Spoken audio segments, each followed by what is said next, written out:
আসসালামু আলাইকুম ওয়া রাহমাতুল্লাহি ওয়া বারাকাতুহু। প্রশংসা আদায় করছি মহান রব্বুল আলামিনের মহান দরবারে, যে মহান রব্বুল আলামিন আজকের এই মহিমান্বিত পবিত্রতম জুমার দিনে জুমার নামাজ আদায় করার জন্য আল্লাহর ঘর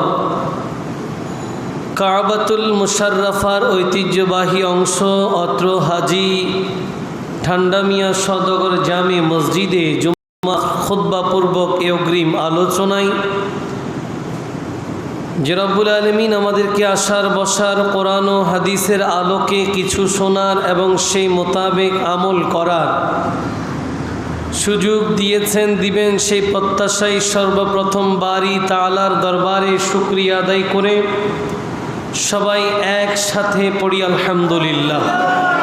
আর একটু উঁচু আওয়াজে লক্ষ কোটি দুরুদ আর সালাম জানাই তাজে দারে নবুয়ত, শামে রিসালাত, মাআদানে হিদায়ত, নূরে মুজাসসাম, নূরিল ওয়ারাম, শামসিদ দুহা, বদরিদ দুজা, সদরিল উলাম, নূরিল হুদা, কাহফিল ওয়ারা, আকা মুহাম্মাদুর রাসূলুল্লাহ সাল্লাল্লাহু তাআলা আলাইহি ওয়াসাল্লামার নূরানি কুদুমে আকদাসে অসংখ্যবার দুরুদ আর সালামের হাদিয়া পেশ করার পাশাপাশি লা ইলাহা ইল্লাল্লাহর দরবারে আরও একটিবার শুকরিয়া আদায় করতে চাই যে রব্বুল আলামিন এমন প্রিয় নবী রহমাতুল্লিল আলামিনের উম্মত বানিয়ে জগতে আমাদের ধন্য করলেন। এই জন্য আরও একটিবার শুকরিয়া আদায় করে সবাই একসাথে পড়ি আলহামদুলিল্লাহ। সেই সাথে আপনারা যারা দূর দূরান্ত থেকে আজকে এই নুরানি ইরফানি রুহানি মাহফিলে ইতিমধ্যে এসে আমাদের সাথে সম্পৃক্ত হয়েছেন, যারা এসেছেন, যারা আসবেন, আল্লাহ পাক সকলের উপস্থিতি কবুল আর মঞ্জুর করে কঠিন কিয়ামতের ময়দানে আজকের উপস্থিতির বিনিময়ে সবাইকে নবীজির সুপারিশ নসিব করে দিক। সবাই বলি আমিন। আরো উচ্চ আওয়াজে বলি সাল্লি আলা রাসূলিনা সাল্লি আলা সাল্লি আলা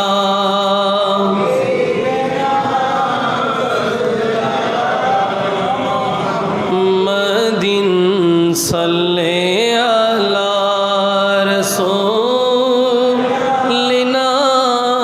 সাল্লি আলা সাল্লি আলা হাবিব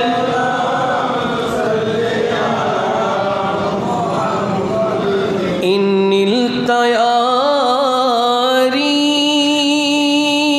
হাসবা ইয়াওমান ইলা আরদিল হারাম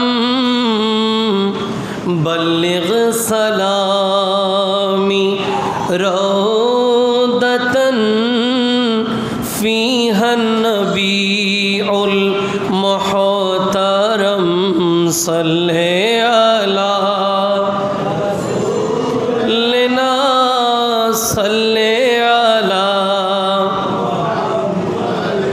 সাল্লি আলা হাবিব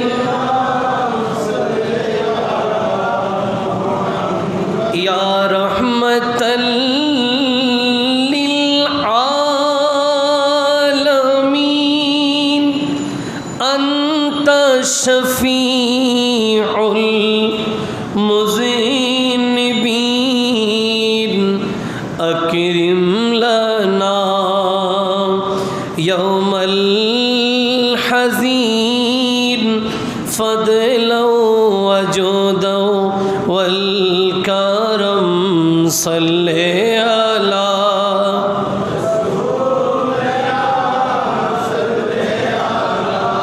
محمد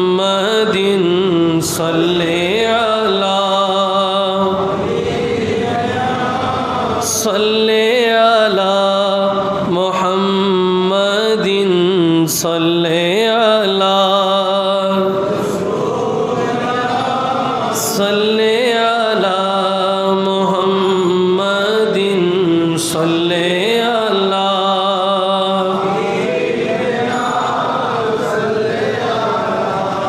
صلي على محمد সাল্লাল্লাহু আলাইহি ওয়াসাল্লাম। সবাই বলি মারহাবা, আরো চিৎকার দিয়ে বলি। এবার পড়ি সুবহানাল্লাহ, আলহামদুলিল্লাহ, আল্লাহু আকবার, সুবহানাল্লাহ, আলহামদুলিল্লাহ, আল্লাহু আকবার, সুবহানাল্লাহ, আলহামদুলিল্লাহ, আল্লাহু আকবার। পবিত্র জুমাদাল আউয়াল, মহিমান্বিত পবিত্রতম এই মাসের তৃতীয় জুমা আমাদের মাঝে সমাগত। এটা রব্বুল আলমিনের কৃপা, দয়া, মায়া, মেহেরবানি যে রব্বুল আলমিন গত জুমার পর থেকে আজকের এই জুমা পর্যন্ত আমাদের ভালো রাখলেন। তা না হলে এমন অনেকেই আছেন যারা গত জুমাই ছিলেন, আজকের এই জুমাই। আমরা যারা আজকের এই জুমাই আছি, আগামী জুমা পর্যন্ত থাকবো তার কোনো নিশ্চয়তা। এজন্য সময় থাকতে সময়টাকে আল্লাহ এবং তার প্রিয় রসুলের শেখানো পন্থায় আল্লাহ আমাদেরকে সাজানোর তৌফিক দান করুক। সবাই বলি আমিন। আর একটু উচ্চ আওয়াজে বলি। 7 পর্বের ধারাবাহিক আলোচনা, পবিত্র কোরআন আল করিমের সূরা সমূহের সহজ সরল অনুবাদ। একটু একটু করে আমরা 7 পর্বের প্রায় 5টি পর্ব সুসম্পন্ন করেছি আলহামদুলিল্লাহ। আজকের এই পর্বটি হচ্ছে 6ষ্ঠ পর্ব এবং এরপরে আগামী জুমাই 7ম তথা এই ধারাবাহিক আলোচনার শেষ পর্ব। আল্লাহ পাক কোরআন আল করিমের খেদমতের সদকায় আমাদের সবাইকে দো জাহানে কামিয়াবি নসিব করুক। সবাই বলি কোরআন আল করিম এটি একটি বিষয়। কোরআন যতই গবেষণা করবেন ততই আপনার কাছে নতুন মনে হবে। যতই আপনি কোরআনকে জানতে চাইবেন ততই কোরআন আপনার মজার মনে হবে। যতই আপনি কোরআন পড়বেন আপনি একটি সময়ের জন্য বিরক্ত হবেন না, আপনার মধ্যে বিরক্তিবোধ থাকবে না। বরঞ্চ বিরক্তি নিয়ে যদি কোরআন শরীফ পড়েন আপনার অশান্ত মন কোরআনের ছোঁয়ায় শান্ত হয়ে যাবে। এই জন্য আপনি দেখতে পাবেন রসুল আকরাম সাল্লাল্লাহু আলাইহি ওয়াসাল্লাম যেদিন থেকে সূরা ফাতিহাকে প্রত্যেক নামাজের সাথে সাহাবায়ে কেরামকে শিক্ষা দিলেন, সেই দিন থেকে আজকের এই দিন পর্যন্ত প্রত্যেকটা রাকাতে জামাতে ইমাম সাহেবের কণ্ঠে একাকী নিজের তিলাওয়াতে একই সূরা ফাতিহা যতই পড়েন ততই ভালো লাগে, ঠিক কি না? অথচ পৃথিবীর অন্য কোনো বইয়ের, অন্য কোনো বুকসের মধ্যে, কোনো বইয়ের মধ্যে, কারো জীবনীর মধ্যে যতবার খুলে দেখবেন এক পড়া দ্বিতীয়বার পড়লে বিরক্ত লাগে। কিন্তু কোরআন, মহাগ্রন্থ আল কোরআন, যেটা পড়লে যতই পড়বেন ততই ভালো লাগবে। এই জন্য সূরা ফাতিহা আমরা জানলেও আমাদের পড়তে ইচ্ছে করে, আমাদের পুরাতন মনে হয় না। কোনোদিন এটা আমাদের খেয়ালও আসে নাই এটা আর কয়দিন পড়ব, ঠিক কি না? সূরা ফাতিহা ছোট্ট একটা সূরা, কত মিষ্টি, ঠিক কি না? কুল হুয়াল্লাহু আহাদ, আল্লাহুস সামাদ, লাম ইয়ালিদ ওয়া লাম ইউলাদ ওয়া লাম ইয়াকুল লাহু কুফুয়ান আহাদ। কি বলেন, ভালো লাগে কি? সূরা কাউসার, ছোট্ট সূরা, ইন্না আ'তাইনাকাল কাউসার ফাসাল্লি লিরাব্বিকা ওয়ানহার ইন্না শানিআকা হুয়াল আবতার। যতই পড়েন অতই ভালো লাগে। পৃথিবীর জমিনে একটা মাত্র গ্রন্থ, মহাগ্রন্থ আল কোরআন, যেই গ্রন্থ যিনি দিয়েছেন তিনিই বলেছেন লা রাইবা ফি, এর মধ্যে কোনো সন্দেহের অবকাশ, ভুল তো নাই, ত্রুটি তো নাই, ওখানে কোনো ত্রুটির অবকাশ তো নাই, সন্দেহ করার জায়গা পর্যন্ত নেই। আল্লাহ কিন্তু বলে নাই ভুল নাই, আল্লাহ বলেছেন সন্দেহ নেই। আচ্ছা বলেন তো, ভুল আগে না সন্দেহ আগে? ঠিক কি না? আল্লাহ পাক ইন্নাল্লাহা আলা কুল্লি শাইইন কাদির, সর্বশক্তিমান কাকে বলে? যার প্রতিটা কথার মধ্যে আপনি সবক পাবেন, প্রতিটা কথার মধ্যে আপনার জন্য শিখার একটা রসদ আছে। একটু চিন্তা করলে দেখবেন কেন আল্লাহ বলেছেন লা রাইবা ফি, কেন বলে না এখানে কোনো ভুল নাই? এটা বললেই তো হইতো। আল্লাহ বলতেছেন ভুল তো অনেক দূরের কথা, ভুল তো পরে, ভুল হওয়ার জন্য আগে অন্তরে সন্দেহ লাগবে। কি বলেন, ঠিক কিনা? আল্লাহ বলছেন সন্দেহের জায়গা পর্যন্ত আমি রাখি নাই, সেটার নাম কোরআন আল কারীম। আর আমাদের জন্য সৌভাগ্য কি, সে কোরআন আল্লাহ ভালোবেসে আমাদের নবীকে দিয়েছেন। পৃথিবীর জমিনে সৃষ্টির সূচনা থেকে আজকের এই দিন কিয়ামত অবধি পর্যন্ত 104খানা আসমানি গ্রন্থ যুগে যুগে কালে কালে মানুষের হিদায়াতের জন্য আল্লাহ পাক প্রেরণ করেছেন। কিন্তু এই 104খানা গ্রন্থের 4টি শ্রেষ্ঠ, 4টির একটি, সেই একটি আমাদের ভাগ্যে।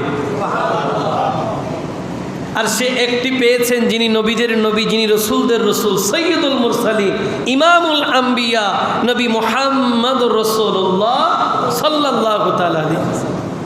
এজন্য আমরা সৌভাগ্যবান, আমরা শ্রেষ্ঠ নবীর শ্রেষ্ঠ উম্মত। আমাদের সব শ্রেষ্ঠ, আমাদের কি সব শ্রেষ্ঠ। আমাদের নবী, জোরে বলেন, আমাদের নবী শ্রেষ্ঠ। আমাদের কিতাব যেটা আছে এটা দিন হিসেবে ইসলাম, 5 ওয়াক্ত নামাজ একমাত্র আমরাই পেয়েছি। নামাজের ক্ষেত্রে আমরা শ্রেষ্ঠ। আমরা শুধু দুনিয়াতে নয়, কিয়ামতের ময়দানও আমরা শ্রেষ্ঠ। কিয়ামতের ময়দানও এই শ্রেষ্ঠত্ব দিয়েছেন আমাদের নবী। কেন বলি নবীকে ভালোবাসতে? কেন বলি জীবনের সব কিছুর চেয়ে নবীকে আগে রাখার জন্য? কেন বলি আপনাদের বারবার, কেন বলি? একটাই কারণ, আজকে আপনার এই এত শ্রেষ্ঠত্ব এটা নবীর কারণে পাওয়া। নবীজি বলছেন, উম্মত, দুনিয়াতে নিজবতের কারণে আমার উম্মত হয়ে দামি হয়েছ, তোমাকে কিয়ামতের ময়দানে আমি দামি করে দিলাম। 120 কাতার জান্নাতি, তার মধ্যে তোমাদের কাতার 80, বাকিদের যাই হোক, তোমরা কয় কাতার? সেদিন উম্মতে মুহাম্মদী শ্রেষ্ঠ। সেই রকম নবীকে ভালোবাসার দরকার আছে না? এই জন্য নবীকে ভালোবাসার একটা বহিঃপ্রকাশের জায়গা হচ্ছে দুরূদ শরীফ। আপনি নবীকে ভালোবাসেন কেমনে বুঝবেন?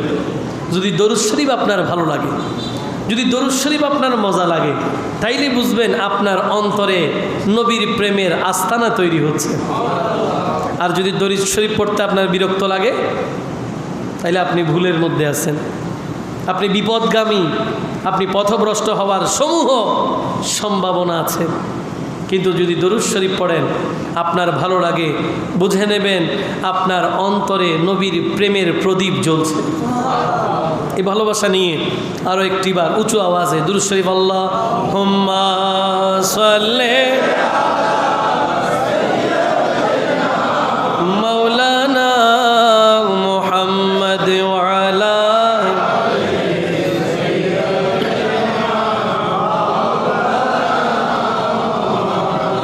কোরআন শুধুমাত্র আল্লাহর নবীর প্রেমে সাহাবায়ে কেরাম পেয়ে দামি হয়েছেন তা কিন্তু নয়। যুগে যুগে কালে কালে যারা সাহাবীদেরকে দেখে নাই, তাবিঈদেরকে দেখে নাই, নবীজিকে দেখে নাই, আইম্মাই মুজতাহিদিনদেরকে দেখে নাই, এরকম অসংখ্য অমুসলিমরাও এই কোরআনের ছোঁয়া পেয়ে মুসলমান হয়ে গেছে। এদের মধ্যে একজন হচ্ছেন ডক্টর আব্দুল্লাহ আলাউদ্দিন। নাম কি? ডক্টর আব্দুল্লাহ আলাউদ্দিন। উনি খ্রিস্টানের ঘরে জন্ম নিয়েছেন। এই জন্য বাবা মা থেকে যেই ধর্মটা পেয়েছেন ওটা হচ্ছে খ্রিস্টান ধর্ম। তো খ্রিস্টান ধর্মের মধ্যে আবার একটা ফেরকা আছে। কি আছে? আমাদের মধ্যে যেরকম 73 ফেরকা, এক ফেরকা জান্নাতে যাবে আহলুস সুন্নাহ ওয়াল জামাআহ, এরকম খ্রিস্টানদের মধ্যে ফেরকা আছে। এর মধ্যে দুইটা হচ্ছে, একটা হচ্ছে ক্যাথলিক, একটা হচ্ছে প্রোটেস্ট্যান্ট। একটা কি ক্যাথলিক, একটা হচ্ছে প্রোটেস্ট্যান্ট। তো ডক্টর আব্দুল্লাহ আলাউদ্দিন যখন খ্রিস্টান ঘরে জন্মগ্রহণ করেছেন, তার মা বাবা তাকে, যেহেতু তারা ক্যাথলিক না, তারা প্রোটেস্ট্যান্ট, এজন্য তারা প্রোটেস্ট্যান্ট একটা গির্জায় তাদের সন্তানকে ধর্মীয় বিষয়গুলো শেখার জন্য ভর্তি করিয়ে দিলেন। কিন্তু ডক্টর আব্দুল্লাহ আলাউদ্দিন ছোটোবেলা থেকেই একটু প্রখর মেধাবী ছিলেন, যে কোনো বিষয় নিয়ে একটু চিন্তাশীল ছিলেন। এই জন্য তিনি গির্জার মধ্যে বাইবেলের নানান প্রকার ত্রুটি নিয়ে গবেষণা করতেন, এবং এগুলো নিয়ে পাদ্রীদেরকে প্রশ্ন করলে তারা উত্তর দিতে না পেরে একসময় ওনাকে নাস্তিক বলে ওনাদের গির্জা থেকে বের করে দিলেন। তিনি অনেকটা হতাশ হয়ে গেলেন, ধর্মচর্চায় একটু ব্যতিব্যস্ত হয়ে গেলেন। এবার তিনি নিজের প্রচেষ্টায় দৈনিক 24 ঘন্টার মধ্যে 20 ঘন্টা তিনি বিভিন্ন ধর্মীয় গ্রন্থ গবেষণা করতেন। কয় ঘন্টা? কোরআনও সাথে রেখেছেন, বাইবেলও সাথে রেখেছেন, ত্রিপিটকও সাথে, গীতাও সাথে সহ পৃথিবীর জমিনে ধর্মীয় যত বইয়ের অস্তিত্ব আছে ওগুলো নিয়ে তিনি গবেষণা করতে লাগলেন দৈনিক 20 ঘন্টা। তিনি বলছেন, আমি যখন এভাবে নিজের যোগ্যতার উপরে ভর করে গবেষণা শুরু করলাম, আমি একটা সময় ক্লান্ত হয়ে গেলাম। যেই মাত্র আমি আমার যোগ্যতার উপরে ভরসা ছেড়ে দিলাম, রব আমাকে দয়ার একটা পথ বের করে দিয়েছে। এখান থেকে একটা বিষয় শেখার আছে, সেটা হচ্ছে কোনোদিন নিজের যোগ্যতার উপরে ভরসা করবেন না। ভরসা হবে কার প্রতি? আরো জোরে বলেন, কার প্রতি? আপনি এটা পারেন, এটা আপনি যোগ্য, এই ধরনের অহংকার অহমিকতা অন্তরে চলে আসলে আল্লাহর রহমত থেকে বান্দা দূরে চলে যায়। এই জন্য যারা জ্ঞানী গুণী, এদেরকে কেউ যখন কোনো কিছু বলে, সে বলে আল্লাহ যদি চাই চেষ্টা করব। আল্লাহ চাইলে কি? যে যত বেশি দামি সে তত বেশি বিনয়ী। খেয়াল করছেন? যার জ্ঞান যত বেশি সে তত নম্র, ঠিক না? যাদের জ্ঞান কম এরা অহংকারী হয়, ভেতরে কিছু নাই, সেজন্য হালকা তো লাফালাফি বেশি করে। কিন্তু যাদের অন্তর ভিতরের বিদ্যার জ্ঞানটা পরিপূর্ণ, এরা একদম নম্র, আওয়াজ নাই। কিন্তু আপনি এদেরকে কিতাব খুলে দেন, দেখবেন চোখ বন্ধ করে কিতাব পড়তেছে। যার জ্ঞান যত বেশি অত নম্র। এই জন্য আপনি দেখবেন বড় বড় আলেমরা যারা বেশি জ্ঞানী, ওদের তেমন কোনো আওয়াজ নেই। কি নেই? আওয়াজ নাই। যারা আমাদের মতো ছোটোখাটোর কথা বেশি বলে, কিন্তু বড়রা কোনো জ্ঞান বেশি, ওদের কি বেশি? এই জন্য কখনো নিজের যোগ্যতার উপরে ভরসা করা যাবে? ভরসা কার প্রতি? একটু জোরে বলেন, কার প্রতি? জানেন আপনি, বলবেন আমি চেষ্টা করি ভাই, আল্লাহ যদি রহমত করে পারবো। ডক্টর আব্দুল্লাহ আলাউদ্দিন বলেন, আমি যখন 20 ঘন্টা পরিশ্রম করে ক্লান্ত হয়ে গেলাম, এক পর্যায়ে আল্লাহর রহমত আমার জন্য খুলে গেল। যখন আল্লাহর দয়া আমার সাথে এসে গেল, হঠাৎ আমি একজন নাবিকের জীবনী পড়ছিলাম। কার? নাবিকের জীবনী পড়ছিলাম। ওখানে চোখে পড়ল সূরা ইখলাসের অনুবাদ। সূরা ইখলাসের অনুবাদ যখন আমি দেখলাম, এই অনুবাদ আমার অন্তর ছুঁয়ে গেছে। আমি এই সূরা পড়লাম, একটা পর্যায়ে গিয়ে দেখলাম লাম ইয়ালিদ ওয়া লাম ইউলাদ, যেখানে আল্লাহর পরিচয় দিচ্ছেন তিনি এমন আল্লাহ যিনি কাউকে জন্ম দেননি, কারো থেকে তিনি জন্ম নেননি। ডক্টর আব্দুল্লাহ আলাউদ্দিন বলেন, এরকম একটা প্রভুর তালাশে তো আমি ছিলাম, যিনি কারো কাছে সাহায্য চায় না, যিনি কারো মুখাপেক্ষী নয়। অর্থগুলো আমার ভালো করে বুঝা আসছে, আল্লাহ সম্পর্কে এই পরিচয়টা আমি বুঝে নিলাম, কিন্তু ইসলামের বাকি প্রাথমিক জ্ঞান আমার কাছে ছিল না। এই জন্য আমি ইসলাম নিয়ে গবেষণা করার জন্য সাইকেলে করে জার্মানি শহর থেকে ইস্তাম্বুলে গেছি। কোথায়? ইসলামের চর্চায় জার্মানি থেকে ইস্তাম্বুলের মধ্যে যখন তিনি গেলেন, ওখানের মধ্যে ইসলাম নিয়ে জানতে ডক্টর আব্দুল্লাহ আলাউদ্দিন বলেন 1954 সালে আমি কালেমা পড়ে ঈমান আনয়ন করলাম। একটা আয়াত, লাম ইয়ালিদ, কোরআনের একটা আয়াতও মানুষের হেদায়াতের জন্য যথেষ্ট। এটাই বোঝাতে চাচ্ছিলাম। কোরআন মহাবিশ্বর। কোরআন যদি একটা আয়াতের মাধ্যমে একজন অমুসলিমকে মুসলমান বানাতে পারে, আমরা তো গোটা কোরআন শরীফেই আলোচনা করতেছি। আল্লাহ কি আমাদের জীবনের গুনাহগুলো ক্ষমা করতে পারে না? আমরা আল্লাহর দরবারে ফরিয়াদ করি, রব্বুল আলামিন এই 6টি পর্বে আজকের পর্ব সহ যেই সূরাগুলো আলোচনা হয়েছে, ভুল ত্রুটি ক্ষমা করে দিয়ে এগুলোর বিনিময়ে আমাদেরকে দুনিয়াতেও কল্যাণ, আখিরাতেও কল্যাণ দান করুন। আল্লাহ কবুল করুক। সবাই বলি। আজকের আলোচ্য সূচি পবিত্র কোরআন আল করিমের 83তম সূরা, সূরা মুতাফফিফিন। কি সূরা? সূরা মুতাফফিফিন। এই সূরাটাকে সূরা তাতফিফ বলে। কি বলে? তাতফিফ। মুতাফফিফিন অর্থ কি? মুতাফফিফিন অর্থ হচ্ছে যে মাপে কম দেয়। যে কি দেয়? তাহলে আজকের আলোচনার শুরুটা ব্যবসায়ীদেরকে নিয়ে। ব্যবসায়ীরা একটু নড়ে চড়ে বসতে হবে। মাইকের আওয়াজ যে সকল ব্যবসায়ীরা শুনতেছেন, এখনও মসজিদে আসেন নাই, আশা করছি আপনার কান আর আমাদের মাইকের আওয়াজের মধ্যে একটা মিলন তৈরি হবে এবং এটার মাধ্যমে আপনার মধ্যে হয়তো আল্লাহ পাক চাইলে হেদায়াতের সেই আলো আপনাকে নসিব করতে পারে। আর এখানে যারা আছেন তাদের জন্য এখানে শিক্ষা। আসুন, এই সূরা মুতাফফিফিন, যার মধ্যে আয়াত আছে 36 এবং রুকু আছে একটি, এটি কেউ বলেছেন মক্কি সূরা, কেউ বলেছেন মাদানী সূরা, আবার কেউ বলেছেন মক্কা এবং মদিনার মধ্যবর্তী জায়গা। নবী যখন হিজরত করে মদিনার পানে যাচ্ছেন, মধ্যবর্তী স্থানে নবীজির প্রতি সূরা তাতফিফ নাজিল হয়েছে। তো জোরে বলেন সুবহানাল্লাহ। এই সূরার নাজিলের প্রথম যে আয়াতগুলো, এগুলো ব্যবসায়িক কেন্দ্রিক, যারা মাপে কম দেয় তাদের ব্যাপারে। তো এটার পেছনের ঘটনা কি? পেছনের ঘটনা হচ্ছে রসুল আকরাম সাল্লাল্লাহু আলাইহি ওয়াসাল্লাম যখন হিজরত করে মক্কা থেকে মদিনায় গেলেন, তখন তিনি দেখতে পেলেন মদিনার লোকেরা যারা ব্যবসা করেন, একে অপরের সাথে পণ্য আদান প্রদানে ব্যস্ত থাকেন, তারা ওজনের মধ্যে খেয়ানত করতেছে। কিসের মধ্যে? ওজনের মধ্যে খেয়ানত করতেছে।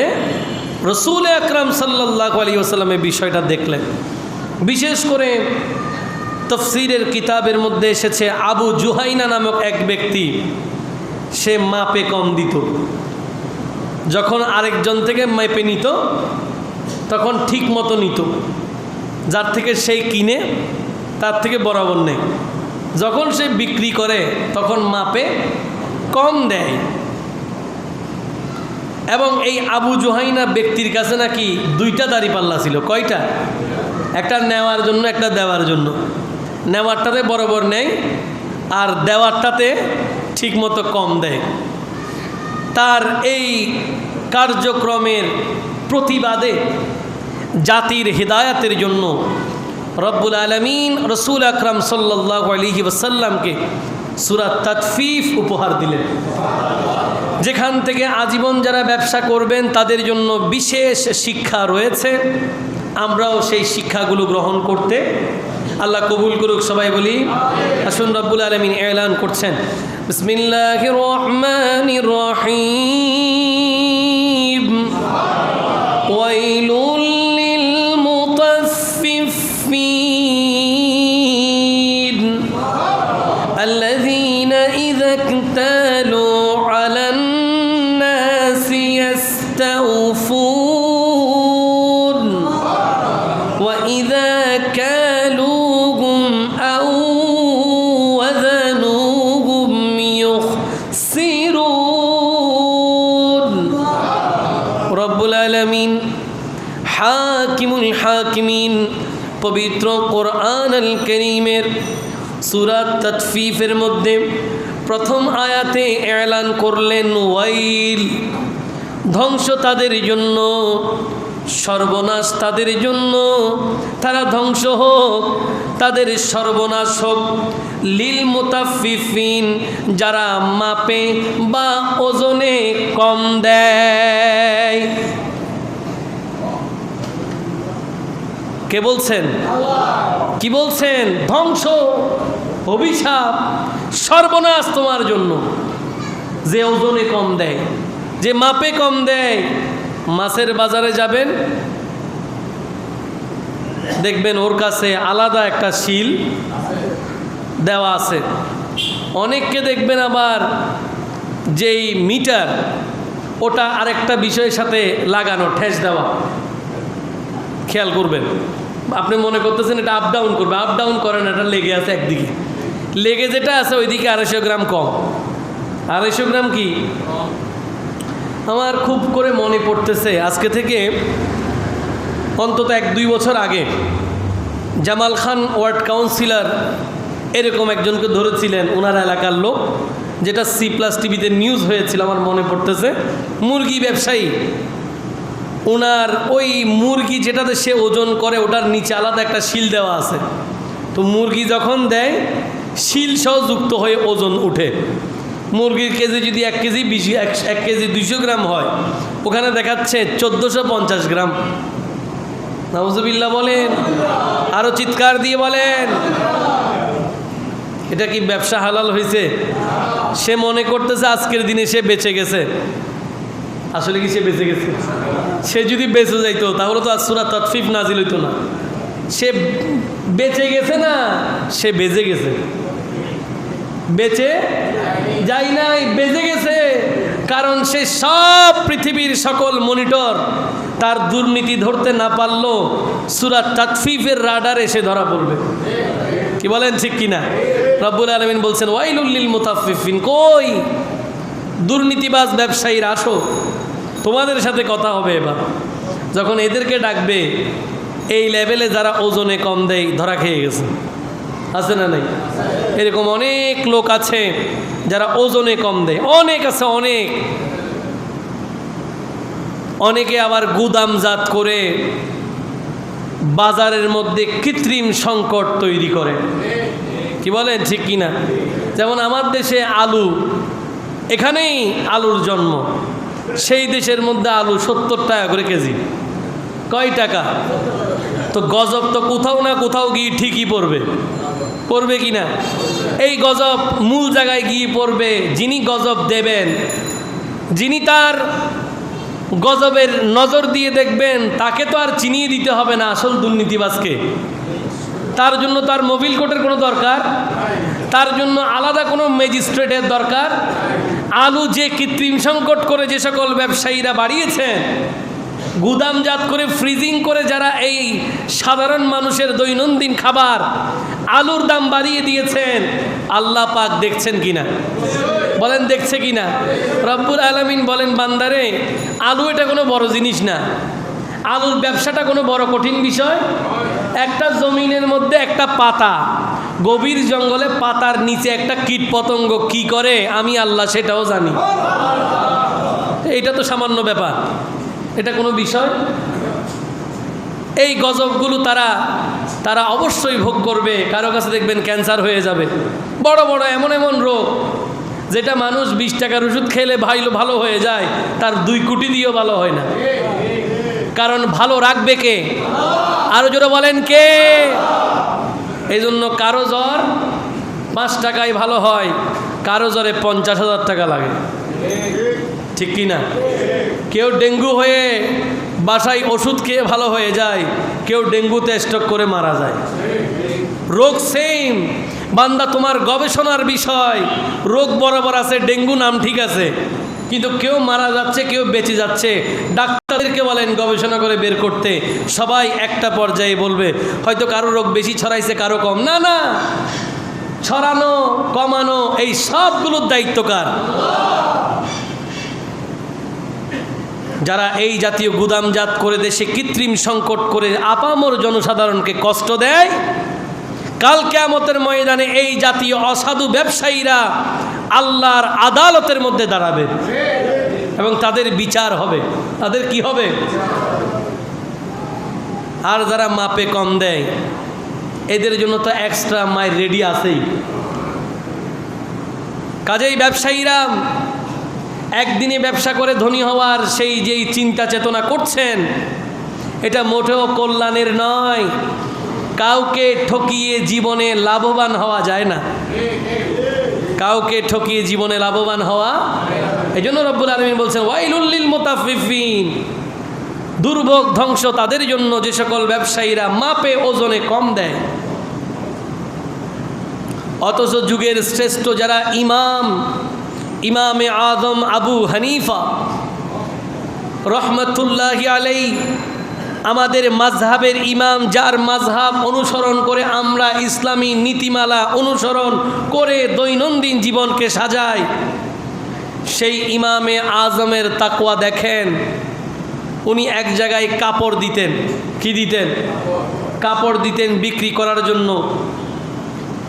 তো প্রতিবারের মতো সেই জায়গায় তিনি কাপড় দিয়ে দিলেন, বিক্রি করবেন। দেওয়ার সময় বলে দিয়েছেন কিছু কাপড়ের মধ্যে একটু দোষ ত্রুটি আছে, কিছু কাপড় একটু 2 নাম্বার পড়ে গেছে, কোয়ালিটি একটু খারাপ পড়ছে।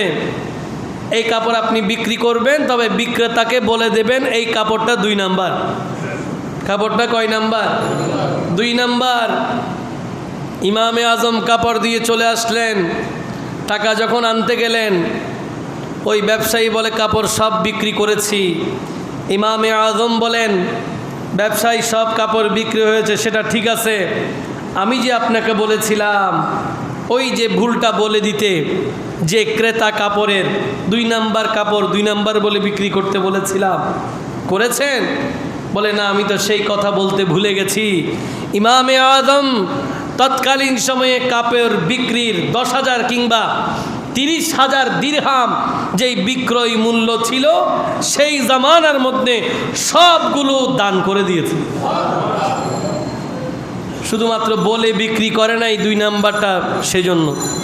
এখন যদি আপনি কোনো মার্কেটে গিয়ে বলেন ভাই আমার বাজেট এত, আমাকে 2 নাম্বারটাই দেখান, সে আপনাকে দেখাবে 3 নম্বরটা। কি বলেন, ঠিক কি না? এ ধরনের ঘটনা আছে না নাই? নাকি সব আমি বানাই বলতেছি? নাকি আপনার দৈনন্দিন জীবনে এই ধরনের ঘটনা ফেস করেন না? 1 নাম্বার বলে যেটা আপনাকে বিক্রি করতেছে সেটা 2 নাম্বার। আর আপনজন পাইলে আরও মুশকিল, বলে শুধু আপনার জন্য। শুধু কি এই আপনার জন্য আমি এই 200 টাকার মাল 180 টাকা, আরেকজনে তার কাছে একই জিনিস মূলামূলি করে 150 টাকা দিয়ে কিনে নিয়ে গেছে। ওই আপনজন কেন? আপনজনের একটা আলাদা জজবা আছে, আপনার জন্য 180 টাকা, এর থেকে আরও 30 টাকা বেশি লাভ করছে। আছে না এই ধরনের ঘটনা? হ্যাঁ, আমি বলতেছি এরকম হান্নাই ঘটনা। এই জাতীয় ব্যবসায়ীরা বিপদে পড়ে যাবেন। হক হালালি অনেক বড় জিনিস। রাসূল আকরাম বলেছেন লা ইয়াদখুলুল জান্নাতা বিল জাসাদ গুযিয়া বিল হারাম। সেই শরীর জান্নাতে যাবে না যেই শরীরকে হারাম খাওয়ানো হয়েছে। তো জান্নাতেই যদি যাইতে না পারেন, তাই তো ব্যবসা দিয়ে কী হবে? কি বলেন, ঠিক কি না? পৃথিবীর এই সময়টা তো সংক্ষেপ, 60 বছর, 70, 80, 100, এর চেয়ে বেশি অনেক কঠিন হয়ে যায় এটা বর্তমান সময়ে।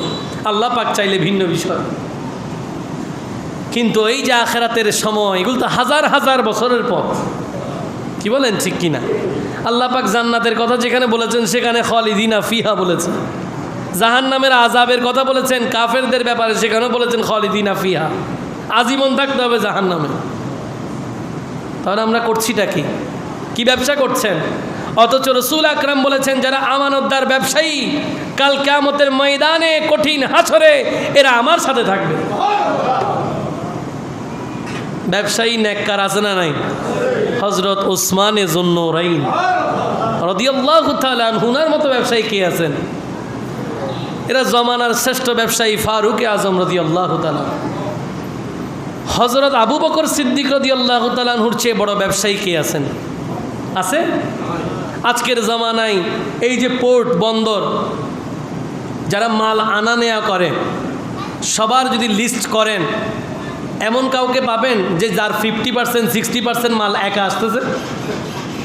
ইম্পোর্টার ভাগ ভাগ, কেউ 10%, কারো 20%, সর্বোচ্চ অর্ধেক কি কাউকে দিয়ে দেবে? তৎকালীন সময়ে ইসলামের একেবারে প্রাক ঐতিহাসিক যুগে হজরত আবু বকর সিদ্দিক রাদিয়াল্লাহু তাআলা আনহুর পোর্টের মাল 60% উনার ছিল। কত মাল? 60% উনি ইম্পোর্ট করতো। তাহলে বুঝেন মক্কার সবচেয়ে বড় ধনাঢ্য ব্যক্তি। কিন্তু এখলাস, আমানতদারিটা কেমন ছিল?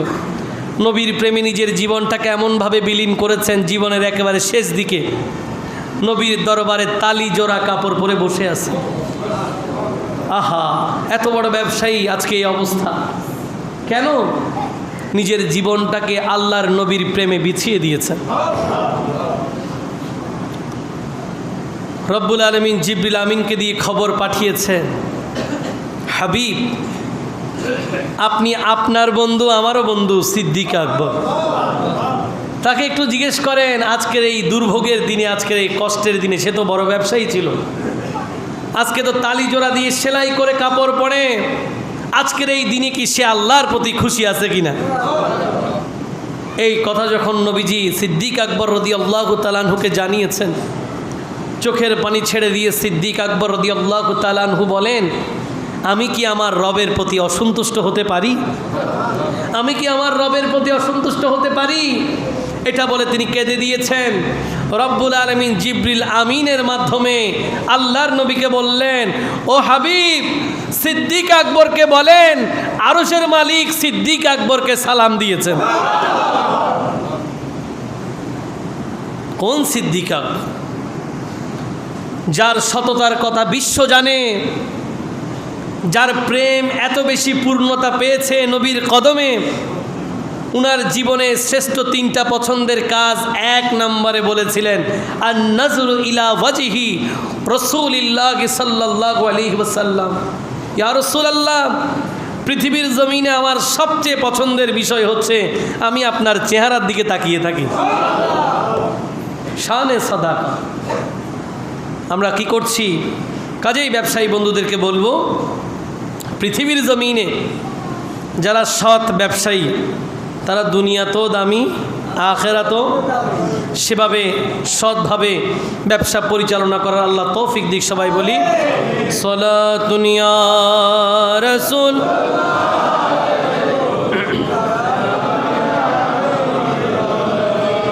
রব্বুল আলামিন বলেন, ওয়াইলুল লিল মুতাফফিফিন, ধ্বংস তাদের জন্য যারা মাপে বা ওজনে কম দেয়। এবার আল্লাহ একটু ব্যাখ্যা করলেন কারা ওজনে কম দেয়, কেমন কম দেয়। আল্লাযীনা ইযা ইকতালু আলান নাসি ইস্তাওফুন, তারা হচ্ছে যারা অন্যদের থেকে যখন মেপে নেয় তখন বরাবর নেয়, যখন কিনে তখন কি নেয়? বরাবর নেয়। ওয়া ইযা কালুহুম আও ওয়াজানুহুম ইউখসিরুন, আর যখন কাউকে বিক্রি করেন, যখন অন্যকে মেপে দেয় তখন ওজনে কম দেয়। নাউজুবিল্লাহ বলেন। এবার রব্বুল আলামিন তাদেরকে প্রশ্ন করেছেন। কি করেছেন? এরকম যারা মাপে কম দেয়, ওজনে কম দেয়, ও আমার গোসাইলডাঙ্গার ব্যবসায়ীরা, আপনারা যারা এই জাতীয় কর্মকাণ্ডে যদি থাকবেন না, আমি আশা করছি যদি থেকে থাকেন এবং মুসলমান হয়ে থাকেন, তাহলে আল্লাহ আপনাকে প্রশ্ন করতেছে। এই প্রশ্ন আপনাদের জন্য। বিসমিল্লাহির রহমানির রহিম। আলা ইয়াযুন্নু উলাইকা আন্নাহুম মাবউসুন লিয়াউমিন আযীম ইয়াউমা ইয়াকুমুন নাসু লিরাব্বিল আলামিন।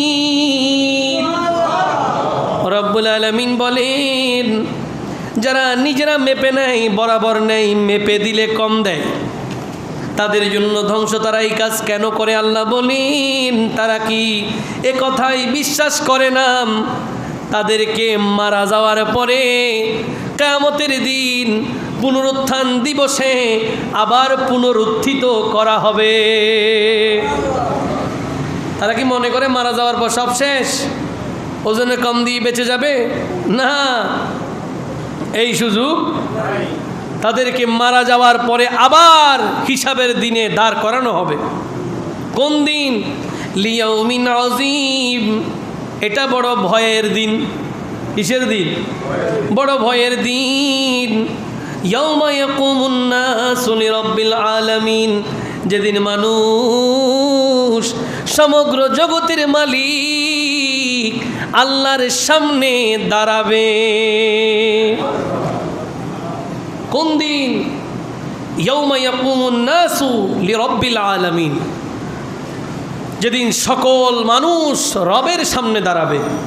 ওই দিন ওই ব্যবসায়ীদেরকেও দাঁড়ানো করা হবে। রব্বুল আলামিন এবার বললেন, কাল্লা ইন্না কিতাবাল ফুজ্জারি লাফি সিজ্জিন।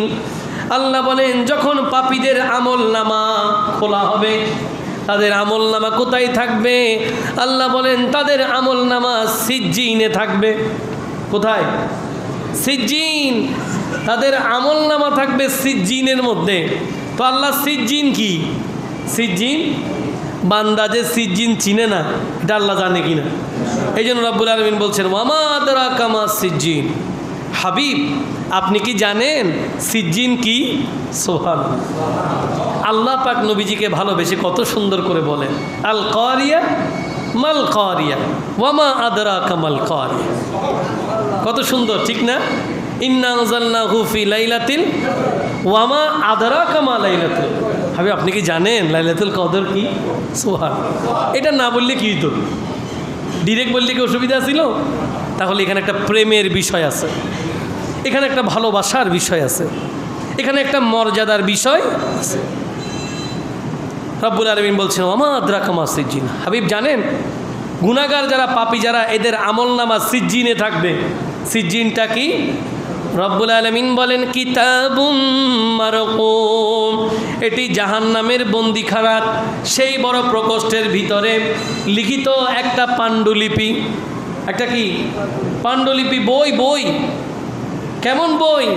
যেখানে জাহান্নামীদের নাম থাকবে আর আমলনামা থাকবে। নাম সুদখোর, নাম ঘুষখোর, নাম এমন ব্যবসায়ী ওজনে কম দেয়, নাম এমন ব্যবসায়ী যারা গুদামজাত করে মানুষকে কষ্ট দেয়, নাম মানুষের জমি দখল করে, নাম মানুষের হক নষ্ট করে, নাম বন্ধের জায়গা দেয় নাই, নাম মানুষের ঘ্যাসের লাইন সামনে টানতে দেয় নাই, নাম একটু তার জায়গা বেশি বলে পুকুরের পানি মানুষকে ব্যবহার করতে দেয় না। নাম থাকবে, কঠিন মহামারীতে ঘরটা বন্ধ করে রাখছে, আশেপাশের প্রতিবেশীর হক আদায় করে, সব থাকবে। বাঁচার সুযোগ আছে?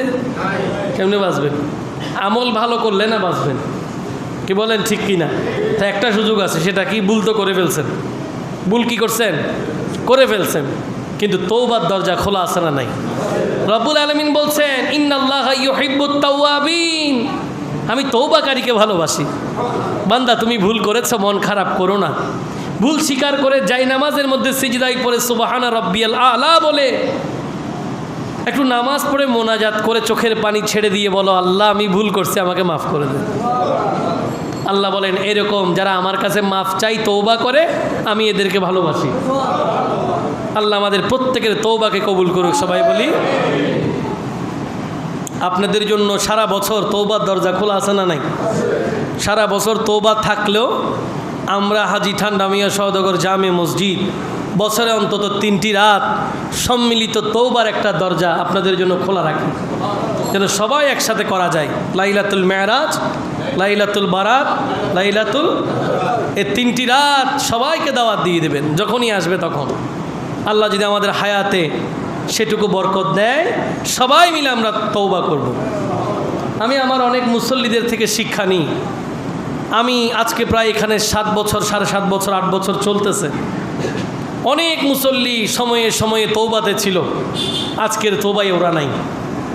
আমরাও একদিন থাকবো না, সেদিন সেই তৌবা আমার জন্য আল্লাহর দরবারে নাজাতের ওসিলা হয়ে যাবে। বলেন ঠিক কিনা? এই জন্য যখনই সময় পাবেন নিজের ভুলগুলো স্বীকার করে নিজেকে মুজরিম অপরাধী ভেবে আল্লাহর দরবারে ক্ষমা চাইবেন। আল্লাহ যেন কবুল করেন। সবাই বলি সালাতুনিয়া সালামুনিয়া হাবিবাল্লাহ। রব্বুল আলামিন এরপরে বললেন ওয়াইলু ইয়াউমা ইযিল লিল মুকাজ্জিবিন, সর্বনাশ তাদের জন্য যারা অস্বীকার করে, যারা মিথ্যা প্রতিপন্ন করে। মিথ্যা প্রতিপন্নকারীদের জন্য সর্বনাশ। কেমন মিথ্যা প্রতিপন্ন? আল্লাযীনা ইউকাযযিবুনা বিয়াউমিদ্দিন, যারা কিয়ামত দিবসকে অস্বীকার করে, যারা প্রতিদান দিবসকে অস্বীকার করে, আল্লাহ তাদের জন্য বলেছেন তারা সর্বনাশ।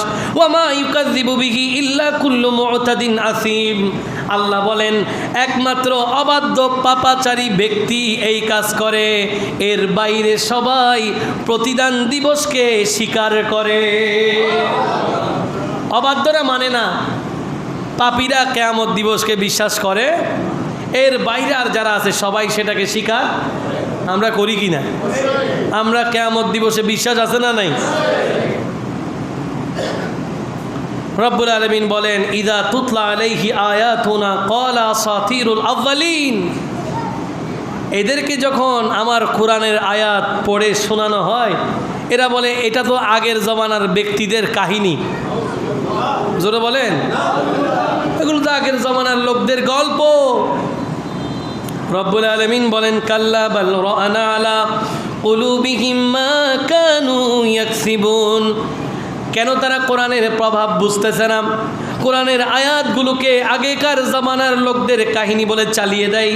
কেন কোরআন তাদের অন্তরে প্রভাব সৃষ্টি করে না? কারণ তারা এত বেশি পাপ করেছে, এত বেশি গুনাহ করেছে। পাপ করতে করতে গুনাহ করতে করতে তাদের অন্তরে মরিচা পড়ে গেছে। কি পড়ে গেছে? মরিচা পড়ে গেছে, জং ধরে গেছে ওই অন্তরে। কোরআন আর প্রভাব সৃষ্টি করে? বান্দা যখন একটা গুনাহ করে তার অন্তরে একটা কালো দাগ পড়ে। কি পড়ে?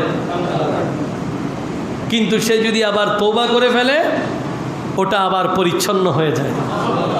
কিন্তু সে যদি তওবা না করে গুনার পর গুনাহ করে নামাজ ছেড়েছি তো ছেড়েছি আর পড়ব না, তাহলে অপরাধের ঘানি এত বেশি হয়ে যায়। ওই দাগ পড়তে পড়তে পড়তে পড়তে পড়তে পড়তে অন্ধকার কলব আর কোরআনের ছোঁয়া পায় না। নামাজ আর ভালো লাগে না, ছাড়ছি তো ছাড়ছি অনেক আগে। কিন্তু বান্দা যদি তওবা করে ফেলে আল্লাহ বলে তার হৃদয়টাকে আমি ওই গুনার কালেমা থেকে পরিষ্কার পরিচ্ছন্ন করে দিই। রব্বুল আলামিন বলছেন কাল্লা ইন্নাকুম আর রাব্বিহিম ইয়াওমা ইযিল লামাহজুবুন, আজকে তারা যেরকম প্রতিদান দিবসকে অস্বীকার করে, কাল কিয়ামতের ময়দানে আল্লাহর দিদার থেকে তারা সেভাবে পর্দার ভেতরে থাকবে। আল্লাহর দিদার সে পাবে, আল্লাহর দয়া আল্লাহর প্রেমের সেই ছোঁয়া সে পাবে।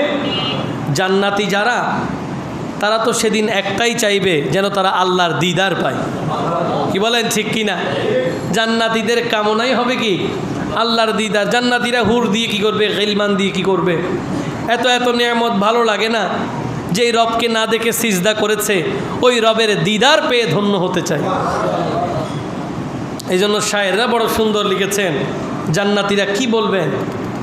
লিখেছেন হোর গিলমান সে খুদা মে ক্যা করুঁ, आरज़ू है मैं तुझे देखा करो सला दुनिया सलामुनिया हबीब अल्लाह। জান্নাতীরা বলবে আল্লাহ হুর গিলমান সে খুদা মে ক্যা করুঁ, এগুলো দিয়ে আমি কী করবো? আরজু হে, ইচ্ছা আমার একটা, मैं तुझे देखा करूं, যেন আমি তোমাকে একটু দেখতে পারি। আল্লাহ আমার এটাই একটা চাওয়া। সবাই চান কিনা? আরো জোরে বলেন চান কিনা? রব্বুল আলামিন এর প্রিয় হাবিব রহমাতুল্লিল আলামিন যে পথ শিখিয়ে দিয়েছেন, ওই পথ যদি নবীকে নিজের জীবনে লালন করে, নবীজিকে পরিপূর্ণ অনুসরণ করে, নবীজিকে সর্বোচ্চ ভালোবাসা দিয়ে যদি বরণ করতে পারে, তাহলে কাল কিয়ামতের ময়দানে আল্লাহর দিদার আপনার নসিব হবে। রব্বুল আলামিন আমাদের সবাইকে কবুল করুক, সবাই বলি। আল্লাহ পাক বলেন জাহান্নামীদেরকে আল্লাহর দিদার থেকে পর্দা করে দূরে রাখা হবে, শুধু তা নয়, সুম্মা ইন্নাকুম লাসালুল জাহিম, তারপর তাদেরকে জাহান্নামে নিক্ষেপ করা হবে। কোথায়?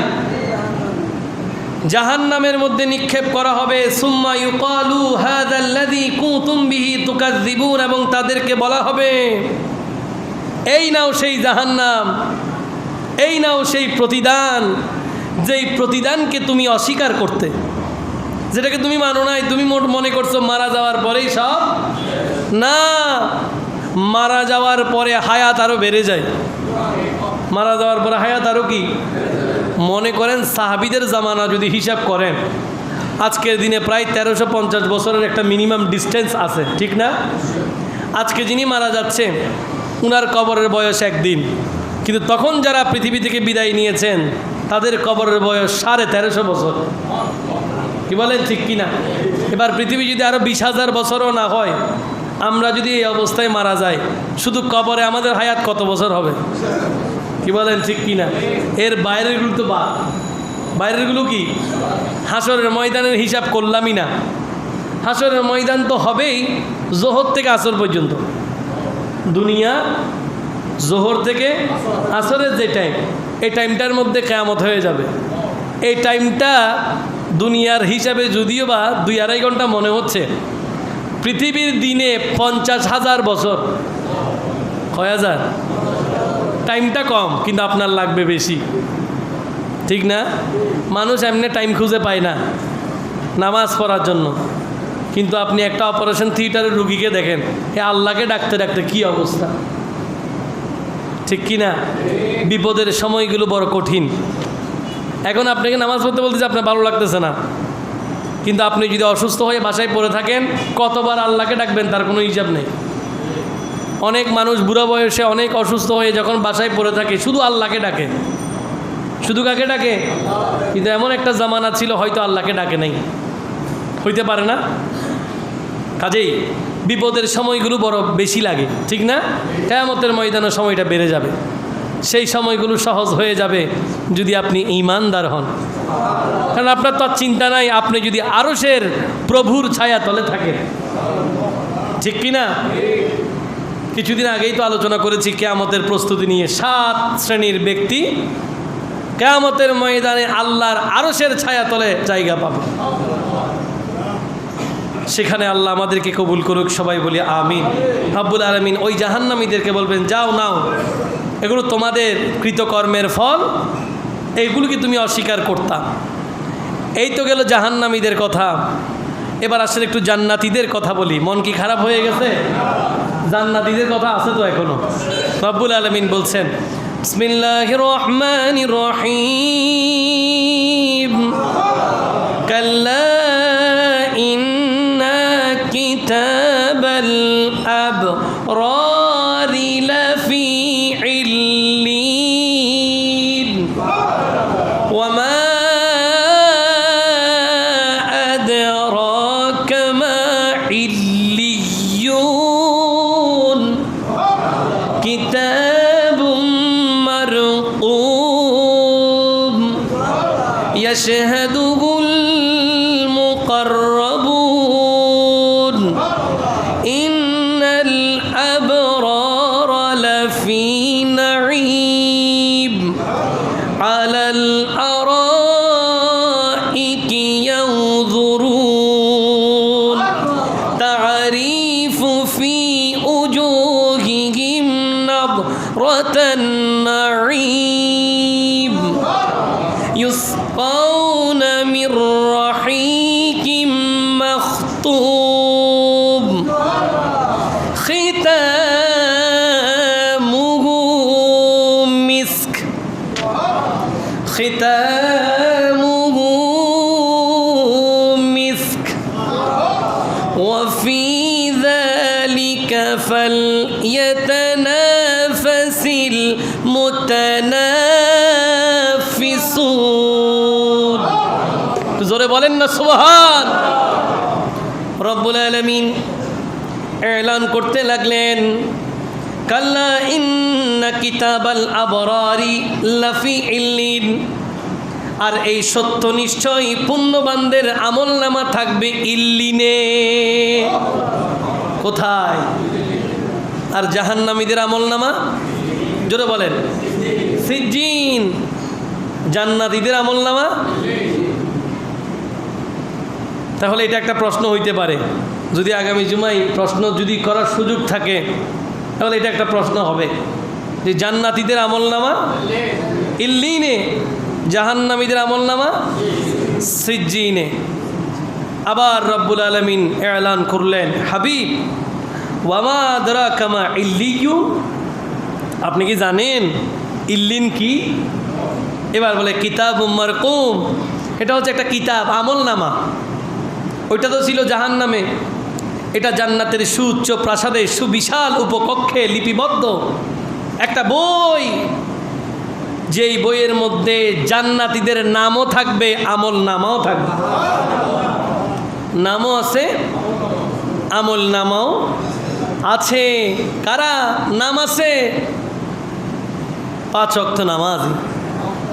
নাম আছে নবীর একজন নিখুঁত প্রেমিক। নাম আছে আল্লাহর প্রেমে বড় ইবাদত গুজার। নাম আছে হালাল উপার্জনকারী। নাম আছে জুমার দিনে সব কাজ বাদ দিয়ে 2 ঘন্টা আল্লাহর প্রেমে মসজিদে বসেছিল। কি বলেন, ঠিক কিনা? একটা মুহূর্ত অনেক দাম।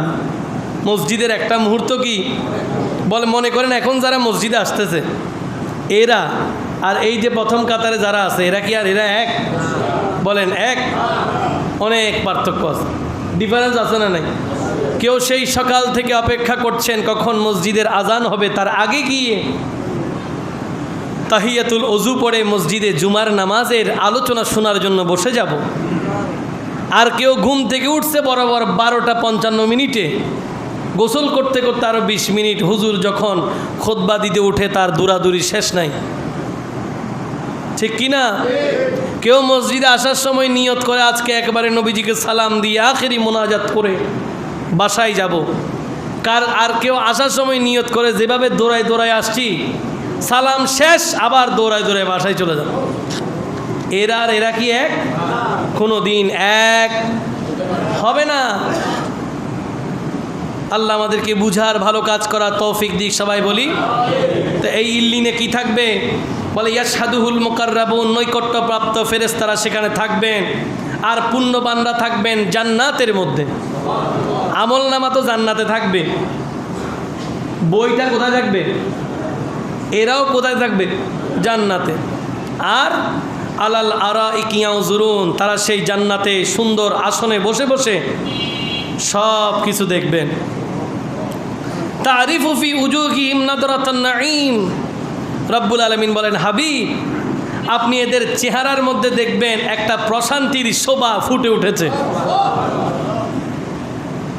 যারা রাতের গভীরে, পৃথিবী যখন ঘুমিয়ে পড়ে, গভীর শীতের মধ্যে ঠান্ডা উজুর পানি দিয়ে উজু করে আল্লাহর প্রেমে তাহাজ্জুদে কাটিয়ে দিয়েছেন, সেদিন তারা শান্তিতে থাকবে, খুশিতে থাকবে, তাদের চেহারায় প্রশান্তির ছোঁয়া। রব্বুল আলামিন বলেন, ইউসকাউনা মির রাহিকিম মাখতুম, এদের জন্য স্পেশাল ড্রিঙ্কসের ব্যবস্থা থাকবে। কি থাকবে? দুনিয়ার পানি নয়, আবে জমজম নয়, এদের জন্য স্পেশাল পানি, যেটা মোহরাঙ্কিত, খুবই সুস্বাদু পবিত্র পানীয় তাদেরকে পান করানো হবে। আর খেতামুহু মিস্ক, এটার সাথে কস্তুরি মিশ্রিত থাকবে। এই শরবতের মধ্যে কি থাকবে? কস্তুরি। ভেজাল যুক্ত না, ভেজাল মুক্ত, পৃথিবীর সর্বসেরা কস্তুরি যেটা, সেটা জান্নাতীদের শরবতে মেশানো হবে। রব্বুল আলামিন বলেন, ওয়া ফি যালিকা ফালইয়াতানাফাসিল মুতানাফিসুন, আর এই অর্জন যারাই পেতে চায় তারা যেন এটা পাওয়ার জন্য দ্রুত আল্লাহর প্রেমে ছুটে যায়, ইবাদতের মাধ্যমে যেন তারা কাটিয়ে দেয়। রব্বুল আলামিন বলেন, ওয়া মিজাজুহু মিন তাসনিম আইনান ইয়াশরাবু বিহাল মুকাররাবুন, আর এই শরবতে আরও থাকবে তাসনিমের পানির মিশ্রণ। কস্তুরিও থাকবে, তাসনিমও। আর এই তাসনিমে একটা ঝর্ণা শুধুমাত্র যারা আল্লাহর নৈকট্য বান্দা এদের জন্য এটা ফিক্সড, ওদেরকে খাওয়ানো হবে। রব্বুল আলামিন এবার বললেন ইন্নাল্লাযীনা আজরামু কানা মিনাল্লাযীনা আমানু ইয়াদহাকুন, নিশ্চয়ই যারা অপরাধী মুজরিম তারা পৃথিবীতে ইমানদারদেরকে দেখলে ঠাট্টা বিদ্রুপ করত। কি করত? ঠাট্টা বিদ্রুপ করে, হাসাহাসি করে। ওয়াইদা মাররু বিহিম ইয়াতাগামাজুন, ইমানদাররা যখন তাদের পাশ দিয়ে চলে যায় কাফেররা একজন আরেকজনকে চোখ দিয়ে টিপে ইশারা করে হাসি ঠাট্টা করে। ডিরেক্ট লেখা আছে ইয়াতাগামাজুন, কাফেররা একজন একজনকে ওই ইমানদারকে দেখিয়ে চোখ টিপে ইশারা করে। আমরা মাঝে মাঝে এরকম করি তো নাকি, আছে না? এই বন্ধু এটা এরকম ঠাট্টা বিদ্রুপ করতো কারা? জোরে বলেন কারা? কাদেরকে দেখে? ইমানদারদেরকে দেখে। এটার পেছনে একটা ঘটনা আছে, বলবো। মাওলা আলী রাদিয়াল্লাহু তাআলা আনহু একটা মুসলিম সম্প্রদায়ের দিকে যাচ্ছেন, উনাকে দেখে কাফেররা এই কাজটা করেছেন। নিজেদের মধ্যে একটু হাসি ঠাট্টা করে এভাবে চোখ টিপে একজন একজনকে ইশারা দিতে লাগলেন। তো মাওলা আলী রাদিয়াল্লাহু তাআলা আনহু বিষয়টা খেয়ালও করলেন। তিনি আল্লাহর নবীর দরবারে যেতে যেতে নবীকে বলার আগেই আল্লাহ পাক এই কার্যক্রমের প্রতিবাদ করে কোরআন শরীফের আয়াত নাজিল করে দিলেন। ইমানদারদেরকে দেখে তারা চোখ টিপে একজন একজনের সাথে ঠাট্টা মস্কারি করে। আর ওয়াইদা কালাবু ইলা আহলিমু কালাবু ফাকিহিন, যখন তারা নিজেদের পরিবারের কাছে যায় তখন ইমানদারদের অভাব অনটনের কথা বলে নিজেদের মধ্যে হাসি তামাশা করে। যেমন হযরত বিলাল রাদিয়াল্লাহু তাআলা আনহু বড় অভাবী ছিলেন, অনেক দুঃখে দুর্দশায় প্রথম জীবনটা ওনার কেটেছে, অনেক কষ্ট কেটেছে। যেমন আহলে সুফা যারা ছিলেন, হযরত আবু হুরায়রা রাদিয়াল্লাহু তাআলা আনহু সহ যে সকল সাহাবীরা গরিবী হালতে ছিলেন তাদেরকে নিয়ে তারা হাসি ঠাট্টা করতেন। রব্বুল আলামিন সেটার তীব্র প্রতিবাদ করে এবার বলছেন ওয়াইদা রাআউহুম ক্বালু ইন্না হাউলাই লাদাল্লুন, তারা আরও ইমানদারদেরকে বলতো তোমরা পথভ্রষ্ট, তোমরা ভুল পথে যাচ্ছ। রব্বুল আলামিন বলবেন ওয়ামা উরসিলু আলাইহিম হাফিজিন, অথচ এদের অবস্থা নিয়ে আলোচনা করার জন্য আমি তাদেরকে পাঠাই নাই। ইমানদারদের কার কি অবস্থা এগুলো যাচাই বাছাইয়ের দায়িত্ব তোমার, কিন্তু তারা এগুলো বলতো। রব্বুল আলামিন বলেন ফালিয়াউম, কিন্তু যেদিন কিয়ামতের ময়দান হয়ে যাবে আল্লাযীনা আমানু মিনাল কুফফার ইয়াদহাকুন, সেদিন ইমানদাররা কাফেরদের অবস্থা দেখে হাসবে। ইমানদাররা কাফেরদের অবস্থা দেখে কি হাসবে? আলাল আরাইকি ইয়াউযুরুন, সুসজ্জিত আসনে বসে নিজেদের সাফল্য আর কাফেরদের ব্যর্থতা দেখবে। হাল সুবিবাল কুফফারু মা কানু ইয়াফআলুন, রব্বুল আলামিন বলবেন তবে কি কাফেরদের সেই সবের ঠাট্টা বিদ্রুপের পরিপূর্ণ প্রতিদান আল্লাহ দিয়ে দিয়েছে যা তারা মুমিনদের সাথে করেছে। কাজেই ঠাট্টা বিদ্রুপ করা এটা কি ইমানদারদের আলামত নাকি কাফেরদের আলামত? কোনোদিন কাউকে ঠাট্টা করা যাবে না। ইমানদারদের অভাব অনটন নিয়ে কাফেররা নিজেদের বাড়িতে গিয়ে এগুলো তাদের পরিবারের সাথে আলোচনা করে নিজেদের সম্পদ তাদের সাথে তুলনা করে অহংকার করেছে, বিদ্রুপ করেছে। এটা কাফেরদের কাজ, ইমানদার এই কাজ করতে পারবে? কেউ অভাবে থাকলে তাকে সহযোগিতা করতে পারবেন। ঠাট্টা করার সুযোগ, বিদ্রুপ করার সুযোগ, মন্দ বলার সুযোগ, নিজেকে ধনী মানুষ এটা নিয়ে নিজের সম্পদের উপরে অহংকার করার সুযোগ, কারণ এগুলো কাফেরদের আলামত। আমরা তো ইমানদার, কি বলেন? আমরা কি? আমরা চাই আমাদের আমলনামা কোথায় থাকবে? ইল্লিনে। কোথায়? আমরা সিজ্জিনে আমাদের আমলনামা চাই না। আজকের এই জুমাদাল আউয়ালের তৃতীয় জুমার ষষ্ঠ পর্বের সমাপ্তি লগ্নে আল্লাহর দরবারে আমরা ফরিয়াদ করি, আল্লাহ আমাদের আমলনামা, সবার আমলনামা যেন ইল্লিনে আল্লাহ কবুল করে। সবাই বলি ছটি পর্বের সমাপ্তি লগ্নে আগামী পর্ব শেষ পর্বে আপনাদেরকে অগ্রিম আমন্ত্রণ জানিয়ে পবিত্র কোরআন আল করিমের সুপারিশ মহান আল্লাহর দরবারে সবার জন্য চেয়ে আজকে এখানেই বিদায় নিচ্ছি। ভালো থাকবেন, সুস্থ থাকবেন।